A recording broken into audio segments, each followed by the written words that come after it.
Hey there, everyone, and welcome to another episode of Game On. I'm Jeff Taylor. That's Jack Taylor. Thanks for joining this podcast. It's all a part of Bahakel Sports.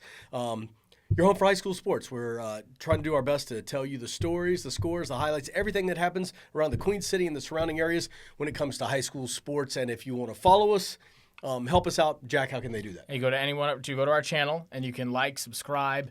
You can go anywhere you listen to podcasts, anywhere you watch the video version as well, and just any of our other things over on our website is the best way to see all the content that we're putting out as we go throughout, the end of the fall high school sports season. Got it. And with everything that will be happening on Tuesday, we want everybody to concentrate on sports because it's going to get a little interesting as the week goes along. So thank goodness for sports. But when we talk about high school, it's hard to believe football season is wrapping up, as well as the fall sports across the board. And, while the public schools got extended in a week, and we'll talk about that in just a few minutes, the private schools, they're off to their first – they're done with the first round of their playoffs. So now it's off to the semifinals, and then they only have one more week after that. So semifinals, one big game here, obviously, is Providence Day, Charlotte Christian. We say it's a big game. And listen – at this point, we know Providence Day. We know they're good. We know that Charlotte Christian is a strong team. Everybody is just kind of written the forecast saying Providence Day will play Raven Gap, who will play Christ School this week. But, it's while we play the games. I mean, anything can happen. Absolutely. I mean, it's always tough. You say, any coach of any sport will tell you, except for, maybe any football coach will tell you because, other sports they'll play regardless. Right. It's hard to beat a team 2 times in the same season, 3 times, what have you. This would be the 4th time that these two teams have played in 2 years. Right. And Providence Day has ran the table with Charlotte Christian in all of those matchups. But in reality, I mean, it is since Raven Gap kind of came into the forefront of that the NCISAA, it's become the de facto North Carolina state championship for independent, which is schools still just weird because because it's the last 2 times it's the 2 best North Carolina private schools playing each other before whoever would win would inevitably go to Georgia. Last year both times they were the higher seed, so they had to go to Georgia, and so this year it'll run through Georgia as long as Raven Gap is in it as well. So it'll be an interesting matchup. I don't think you can ever count out. Charlotte Christian plays their best football against Providence Day. I think that it's a matter of, corralling Providence Day, all the weapons they have. Right. Or just a matter of, who has the better game plan going into the game. It's going to be very interesting to see, how both teams approach this game as just a matchup that, you never really know what's going to happen with it. Right. And we've talked enough with both coaches, but I know with Coach Greer at Providence Day, he won't look past this game. No. He will have his team ready to play because he knows what they bring to the table. But he is a coach that I've gotten to know over the last couple of years that very much lives in the moment of whatever their school they're playing on that Friday night. That's what they concentrate on. Yeah. He knows what he's got, and he knows he's got the talent to win another state title. But he never takes anything for granted. No, I mean he puts the same amount of emphasis into a game against Metro Carolina, a game against Country Day, as he does against the game of against Christian or against Raven Gap. It's that's how you get the most wins in your school history is by continuing to do that week in and week out. So I think it'll be a very interesting matchup. It's hard always to go into Providence Day and come out with a win. That's always been when the game's been closer. It's been at Christian. But even you break it down to last year's, state semifinal. It came down to the very last drive. Right, exactly. It was a shootout, and that was when even it was very reminiscent of last year, or where the first game against Providence and Christian this season was very lopsided. Right. And then the semifinals was very close. That's how it was last year as well. The first matchup lopsided, the second matchup a lot closer. So I think it's different when it's a tournament. It's different when it's the playoffs. And Chris James has. That was going to talk. Go ahead. He's only been in the program 2 years. That's to do what he's done and have that team, back where they are. Obviously Coach Greer has, the experience and been there, a lot longer. But got to give, that coach some credit. To keep the program, keep the momentum going, to keep them moving into where they need to be. That's a tough thing to do. Right. And so I think you're going to see, that's I think where it's going to boil down to, is the ability to adjust, the ability to game plan. It's different versions of both teams that compared to last year with just, graduations, transfers, what have you. So it'll be a very interesting game to say the least. It's, the last two schools in our area, right, competing. I know Christ School, or that we have covered. Sure. For Christ School, we'll be going to Rabun Gap, and trying to see if they can pull off a miracle, and then maybe the state championship gets to come back to North Carolina. But as it looks right now, it's probably not going to be the case. Right. I do like the fact you're sporting the Panther stuff today. Well, I got a chance. You got a chance to. Good win for them. So, everybody, like I said, has kind of punched the ticket that, Providence Day will go back, down to Georgia and play Rabun Gap for the title. But I think for this game Friday night, and by the way, it is our Bahakel Sports game of the week. So you can go to bahakelsports.com on Friday night, kickoff 7 o'clock. You can watch that game and check it out, and it'll be cool. And crew out there, the production crew does a great job. I believe it's Reggie Walker and Darren Vaught on the call again. Those guys do some great things. Then, of course, after that game's over with, flip over to WCCB at 10:30 and catch the Blitz. We'll have highlights from that game and some other games we'll talk about in a few. And also, real quick, thanks to our sponsor, 988lifeline.org and North Carolina Medicaid. We thank them so much for jumping on and being sponsors for everything high school here with Bahakel Sports. So we know what's going to kind of go on there, but I want to, as we shift gears a little bit more, but let me talk one more thing about Providence Day is, I think the first quarter is going to be very important. I know it always is, but it's just, I've been at a couple of their games, and they have not gotten out of the gate quick. And they've also had some issues. And a couple of weeks ago, they had 3 turnovers inside the 5-yard line. So, to me, that first quarter is going to be very, the first few minutes of that ball game, I think, will be telling. Yeah, I think it's definitely a more vulnerable isn't the right word. It's, I think there is – there are gaps in the armor of that team that aren't normally there. You saw it just in terms of like keeping leads or going back and forth, like they talk about the first game against Rabun Gap, up a point going into the fourth quarter, right? Letting up 30 plus points in the fourth quarter alone, right? You talk about turnovers, penalties in the red zone, knocking them back. So that's definitely something that it's a younger squad. They were led by a lot of seniors last year. But I think it's gonna come down to the wire. And Christian has had a lot of tough games throughout the season as well. So it should be very interesting to watch. Cool. So that'll be the semifinals for the private schools.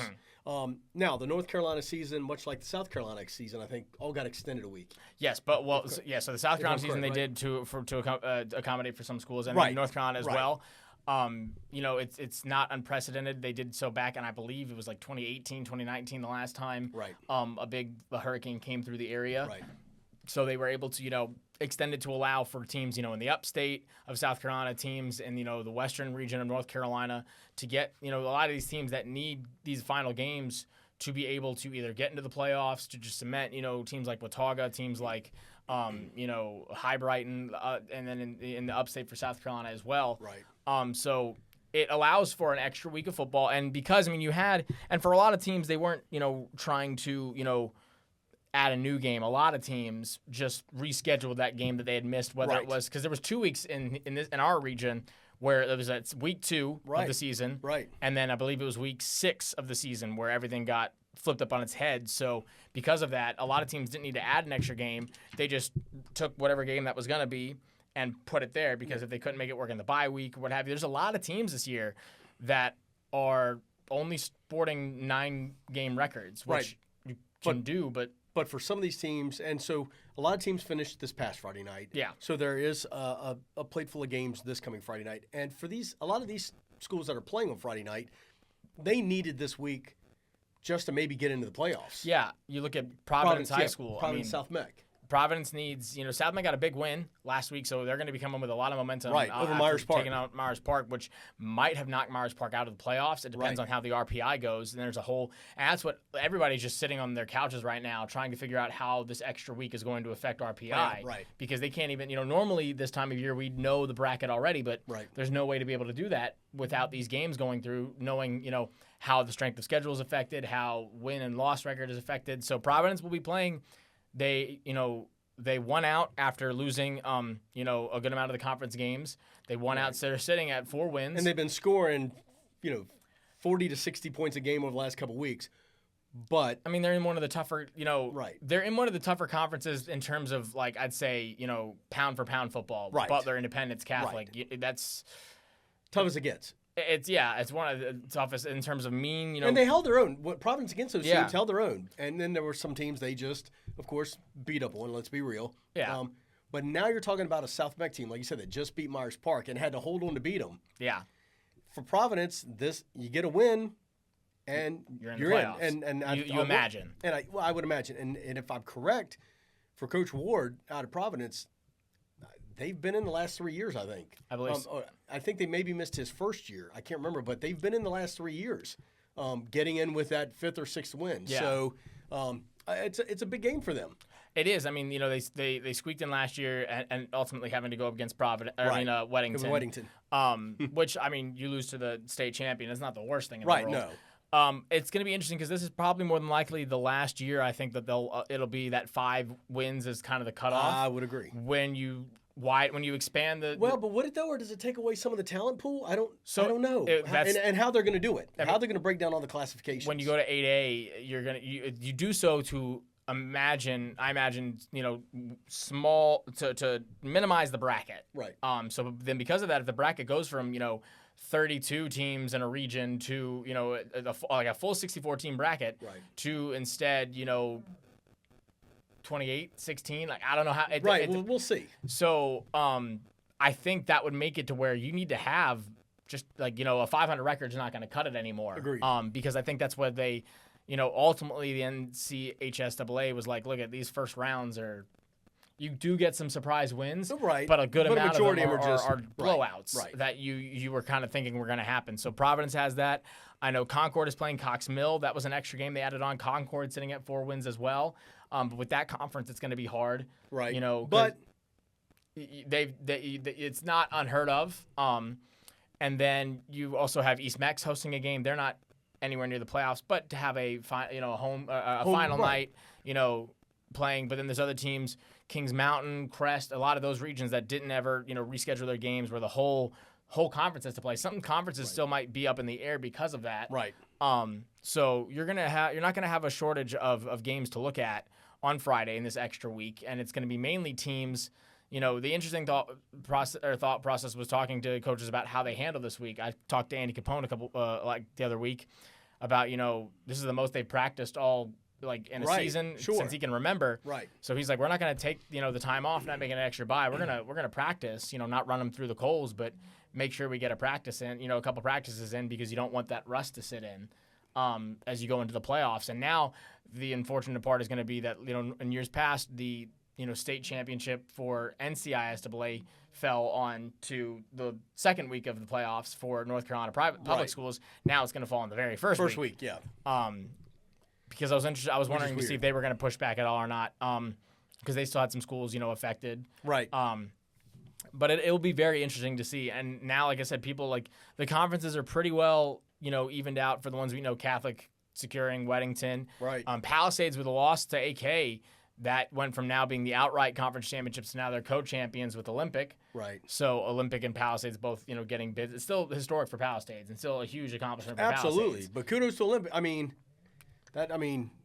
It's not as surprising when you remember this is the Olympic team that just a few years ago, was dominating. Right. And that program that was established was dominating. Right. So that should not be a shocker. But it will be interesting to see what the seeding is going to be like, how they figure out what the RPI is going to affect, where these teams are going to sit. On the west side of the bracket, when they come out in a couple weeks, on the west side, you figure Weddington's got to be one. Yeah, Weddington's going to be your number 1 team. They have to be, I would think. Your number 2, it's hard to figure out where you're going to sit at number 2. Because when you look at the other top teams in the area, it's the other undefeated teams, J.M. Robinson, Moreau, 3A and 2A, so they're not going to be anywhere around. You look at, Huff? You got to figure Huff's the 2 seed just with the way they've dominated. You figure Catholic's got to sit somewhat high, but then with two losses. Yeah, I know. That's what I'm wondering. Huff with the 1 loss, figuring out where they're going to land. Right. Mooresville, right. You figure is going to sit probably at a 3 seed, at a 4 seed. You got like we said, Indy will probably come in at a. Indy could be sitting around, like a bottom, a bottom half of the bracket, right? Which is still mind-boggling, and maybe even having to travel for right, a game, right? No, yeah, which the experience, and we talked about last time on the podcast, the experience that DJ McFadden and his team had last year is going to be huge in terms of how they progress through the postseason this year, because last year was amazing how he got that team through the playoffs. I think it'll be very interesting to see. They got the win over Butler. Yep. That was huge. They needed that, and because that loss to Butler really affected them in their rankings last year. That was that knocked them down a bit. But with the win over Butler, and especially with Butler losing to Catholic, it's interesting, and with Indy losing to Catholic, it's interesting. But Butler also, their non-conference wins were really, some of the toughest teams in both North Carolina and South Carolina. So that should give them a little bit of a boost going into it. It'll be interesting to see how that works. And then, talking about Catholic, where, do they sit top 5, top 10? You're not really sure where you're going to see some of these teams. And then Butler itself is really interesting about whether or not they even make it into the playoffs or not. They've got their 5 wins. Right. And, with wins over, Providence, East Meck, Garinger, the team, Rocky River, the teams that they needed to beat. Right. But it's going to be really close. It'll be like the amount of 5-win teams when you think about it, would be Butler, it would be Providence. Like those where they'll fall and whether they get in or not. It'll be some nail biting for them. Actually, let me correct myself. They're actually 4-6. So but like last year, Hickory Ridge came in with 3 wins and they got in. They were and with over Providence, mind you. Right. They weren't the very last seed. Providence was. Yeah, which is anyway. So you're sitting at Olympics got Myers Park, but Myers Park has 4 wins. Audrey Kell just squeaked to 5-5 with a win over Palisades. Right. You figure they got to get in. Chambers is 5-3, but and their losses of course are West Charlotte, Mallard Creek, and Huff. Right. So you figure they're going to get. Wow. You figure they squeak in. Yeah. But you don't know. And then you look at like Norman 6-2, Mooresville 7-1. A.L. Brown's 4-4. They're probably gonna miss. You'd think. Right. South Iredell 5-3. They'll squeak in. The interesting division is gonna be the Carolina Conference. Right. The Southern Carolina Conference, which Cuthbertson, Marvin Ridge, Porter Ridge, Sun Valley, Weddington. Obviously, Weddington and Sun Valley are gonna get in. And more than likely Cuthbertson as well. Right. All with those big wins, but with Porter Ridge losing and with Marvin Ridge losing, they both sit at 4 and 5. On the year. So not only do they only have 9 games, they don't have 5 wins. And so would you see a playoff that exists without Marvin Ridge and without Porter Ridge? I mean, last year that entire conference made the playoffs. Right? The entire conference made the playoffs. I mean, at some point you got to draw a line. And that's going to be really interesting. We talked about Concord. They are playing for a chance at a 5th win. Right. To see if they can get in. But of course that's 3A, so that's not going to matter for the 4As. But there's just a lot of that's where it gets interesting in terms of how they how they break it all down. You've got a couple teams that are undefeated that don't need to worry about it. You figure Monroe needs to be one of the top, if not the top team in Double A in the West for Double A. Yeah. You have to figure they got to be up there. I mean, they've been playing unreal. Tough schedule. Tough schedule, playing, and beating teams in classes ahead of them. I would have really loved to see how they gone up against Porter Ridge. That game never happened. Right. But would have, they took the win in that game last year. Right. And would have loved to see that happen again. You look at J.M. Robinson, undefeated as well. They're boasting some top talent. You got to figure they're going to be pretty high in the 3A. Right. When you see, but then you go to teams like, Hickory. Where do you put this reigning state champ? You figure they undefeated reigning state champ, they got to be a 1 seed, you'd think, where they were sitting at the 2 seed last year. What about sneaky teams like what about Forest Hills? Forest Hills should get in with the win they had last week. They'll definitely get in. It'll be interesting to see where they go, because they only had 6 wins. Right. But their losses were nothing to sniff at. Their losses are Monroe. Right. Their losses are Central, and then Ashbrook. That's the one which we didn't know what Ashbrook was going to be that early on in the year. Now, of course, it looks a little bit better with the way that Ashbrook played throughout the rest of the season. So that beating up, ending South Point's winning streak, taking down teams like that. So that could be interesting to see. I think one of the ones to look at is Corvian Community, finishing undefeated as well. Sitting at 1A, they should be a pretty high C in 1A when they were more middle of the road last year. Yeah. So I think you've got a lot of interesting teams to look at. Shelby undefeated in conference play, Salisbury undefeated in conference play in the 2As, and they both, faced off towards the end of the year last year in the playoffs. So it should make for a pretty compelling, postseason. Right. And it really boils down to I talk about some of these games where Crest doesn't really know where they would sit in the 3A. Well, they have a game on Friday, and so does most of that conference. You see a lot in the Southern Piedmont.